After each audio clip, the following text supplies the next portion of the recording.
안녕하세요. 오늘도 우리 창세기 35장 야곱의 인생길이라는 제목을 가지고 잠깐 묵상하기 원합니다.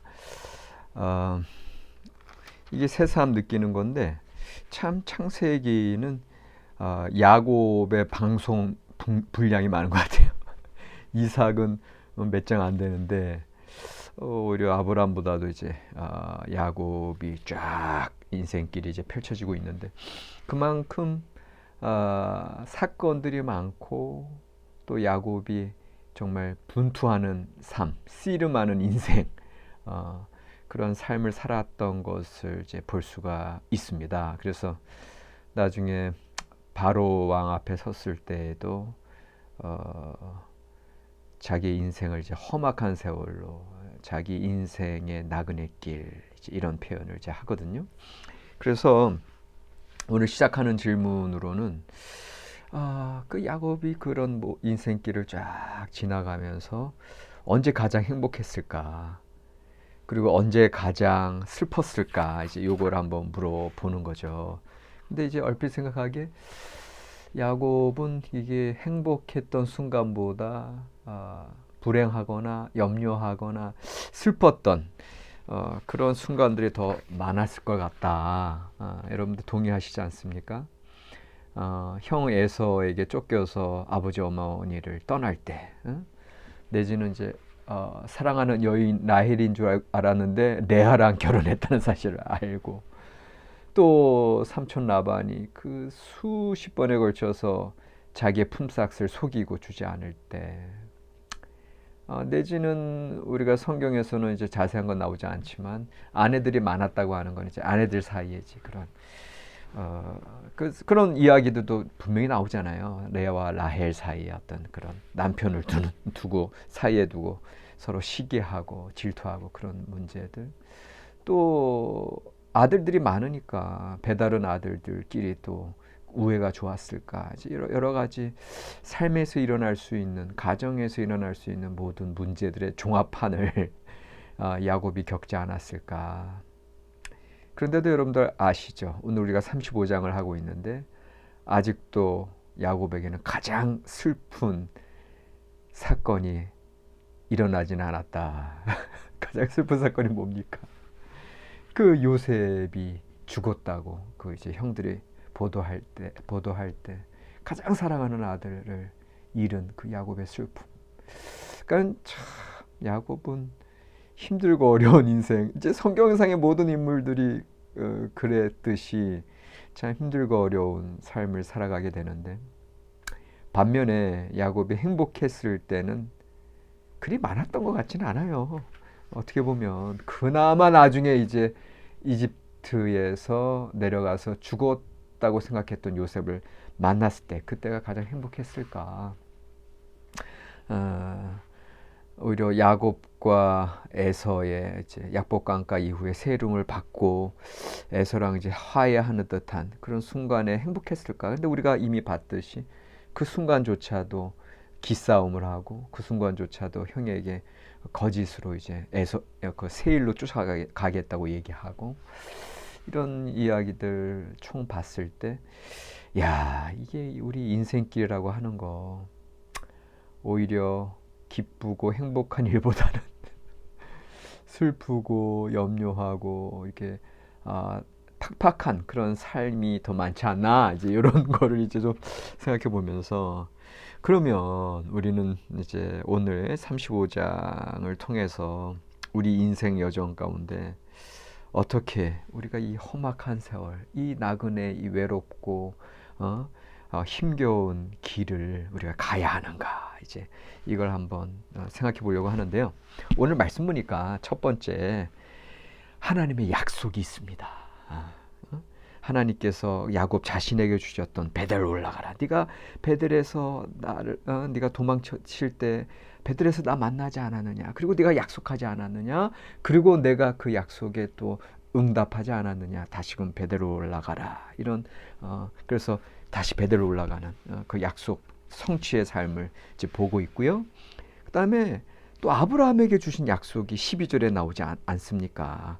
내가 아브라함과 이삭에게 준 땅을 내게 주고 내가 내 후손에게도 그 땅을 주리라. 그러니까는 조상들에게 주신 약속이 있고 나에게 주신 약속이 있고 그 약속들이 나의 인생 얼핏 보면 힘들고 어려운 가정 속에 있지만 그 약속의 성취 과정의 길이다. 이제 이렇게 우리가 볼 수 있는 거고요.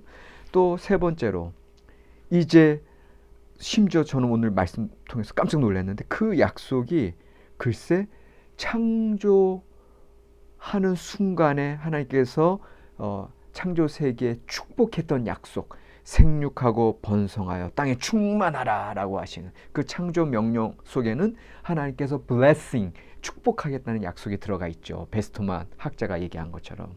그런 면에서 야, 우리 어떻게 얼핏 보기에는 인생 여정 힘들다고 하지만 그 인생 여정길에는 이 창조의 축복의 약속이 있고 조상들에게 주신 약속이 있고 내게 주신 회복의 약속이 축복의 약속이 있구나. 이걸 우리가 바라봐야 하겠습니다. 그 약속 앞에 그 인생 여정길에 펼쳐진 하나님의 약속을 분명히 찾으시고요. 붙드시고요. 그리고 그 약속 앞에 우리는 이제 믿음의 응답으로 나아가는데 오늘 35장에 보니까 이제 믿음의 응답을 어떻게 합니까? 이제 베드로 올라가라 했을 때 모든 금은 패물을 이 인생길에 있어서 우리가 필요한 거라고 생각했지만 하나님 앞에 신실한 믿음 생활하기에 방해되는 이 세속적인 그런 탐욕의 요소들을 다 땅에 묻고 가죠. 그리고 새로운 옷으로 다 갈아입죠. 그래서 이 가나안 사람들과는 구별된 삶을 살아가고 있는 모습을 우리가 보게 됩니다. 우리 인생 여정길에서도 우리가 하나님을 신실하게 믿고 따르는데 방해가 되는 것들은 과감하게 버리고 땅에 묻으시고 그리고 오히려 구별된 자로 새로운 옷을 입고 새로운 신을 신고 하나님 앞에 나아가는 모습, 그게 우리의 믿음의 응답이다. 그리고 그 믿음의 응답의 두 번째는 하나님을 기념하는 겁니다.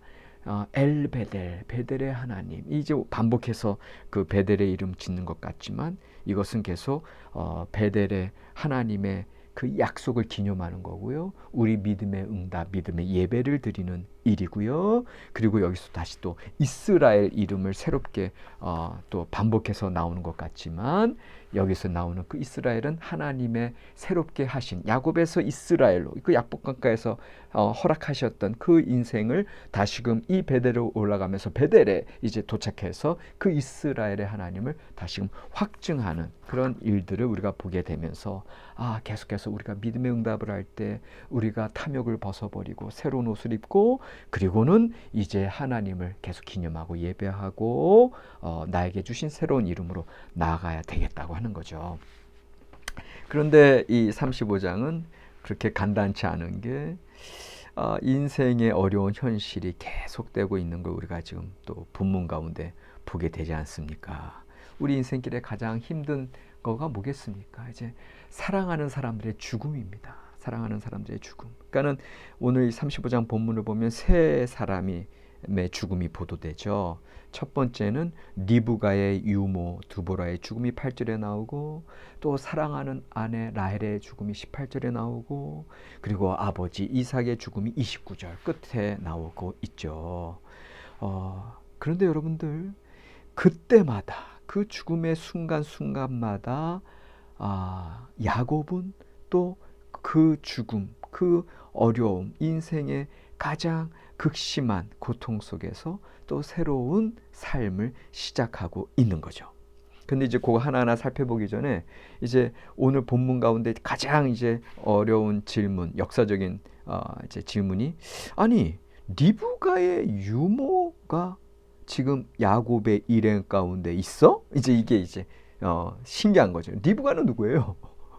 야곱의 어머니 그 야곱 어머니의 유모? 어머니도 아니고 리브가도 아니고 근데 이분이 언제 이 일행에 합류했지? 이제 이게 상당히 까다로운 질문인데 근데 이제 이게 폰나드의 이제 창세기 주석을 보면은 이제 역사 비평적으로 이제 해석하는 건 뭐냐면 아니 이게 뭐 언제 그 리브가 유모가 야곱 일행에게 합류했나 이 질문을 하는 것이 아니라 여기서는 이제 역사 비평적으로 얘기하는 거죠.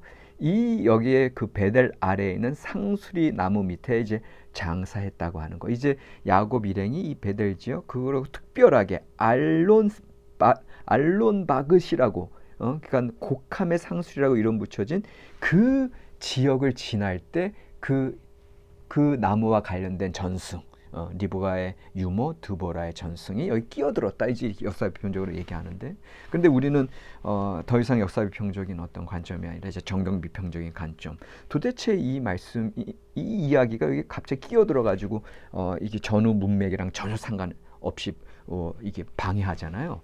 근데 제가 보기에는 이거는 리브가 그 어머니의 죽음과 상응될 정도의 슬픔을 보도하고 있는 겁니다. 다시 말하면 이미 리브가는 그가 타향살해할 때 이제 죽었을 것이고요.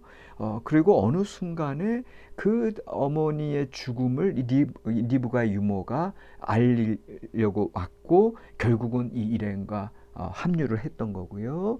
그래서 야곱은 그의 인생 내내 그 어머니 리브가에 대한 사랑을 그 유모 드보라에게 정성껏 그를 어머니처럼 받들었던 거고요.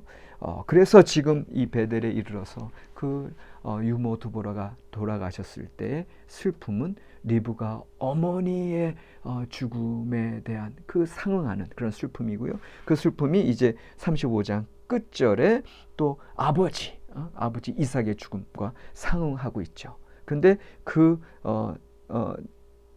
어머니의 죽음과 그 아버지의 죽음 사이에 지금 또 라헬의 죽음이 있다고 하는 거. 사랑하는 아내, 그 배우자의 죽음의 충격이 제일 스트레스가 제일 크다고 하잖아요. 그러니까는 참 우리 인생이라고 하는 거는 이러한 슬픔의 현실, 그 죽음을 우리가 마주하면서 살아가야 되는데, 그때마다 야곱은 베들의 상수리 나무 밑에 그 곡함의 나무 알론 바긋을 이름 짓고 장사하며 어머니를 추모하고 두보라를 추모하게 되는 거고요. 그리고 라헬의 죽음으로 인해서, 그런데 그 라헬이 왜 죽었어요? 그 막내 베냐민을 낳다가 죽었잖아요. 그래서 처음에 그 아들의 이름이 이제 그 나의 슬픔의 아들 해서 그의 이름을 베논이라고 했는데, 야곱은 그 베논이를 이제 베냐민이라고 이제 개명을 하게 되죠. 오히려 그 슬픔의 현장에서 나의 슬픔의 아들이라고 하는 이름을 제하고 이제는 베냐민, 나의 오른손의 아들로 새롭게 이름 지음으로 그 슬픔을 극복하고 있고요. 그 다음에 세 번째, 그 아버지의 죽음에서 어떤 것이 우리에게 다가오냐면 형 에서와 동생 야곱이 함께 아버지를 장사하게 됩니다. 아무래도 그 약복강 건너서 형 에서와의 그 재회 가운데 형을 한번 속였고, 그래서 그들이 또 서먹서먹한 사이가 됐다가, 여러분들 보세요. 부모님의 죽음을 통해서 형제들은 다시금 화해하고 하나 되는 그런 모습을 우리가 볼 때, 지금 분명히 아버지의 죽음은 다시금 소원해졌던 형 에서와의 또 화해, 그래서 하나 된 가정을 이루게 되는 거죠. 여러분들, 죽음이 생명을 낳고요, 생명은 또 죽음을 목격하게 되고요. 그것이 우리 인생의 여정임을 깨달았을 때, 이제 오늘 우리는 이러한 나그네 인생길을 어떻게 살아가야 되느냐. 오늘의 설교 제목은 베노이에서 베냐민으로. 우리 인생 이 슬픔의 그런 아들, 슬픔의 삶의 흔적들 속에서, 그러나 이제는 더 이상 슬픔의 아들, 염려하고 고통하는 삶에 연연할 것이 아니라 베냐민, 오른손의 아들, 오른손은 rightness, 오름을 얘기합니다. 슬픔에서 오름으로 우리의 삶을 변화시켜 나가는 삶을 경주하는 저와 여러분들이 되시길 바랍니다. 고맙습니다.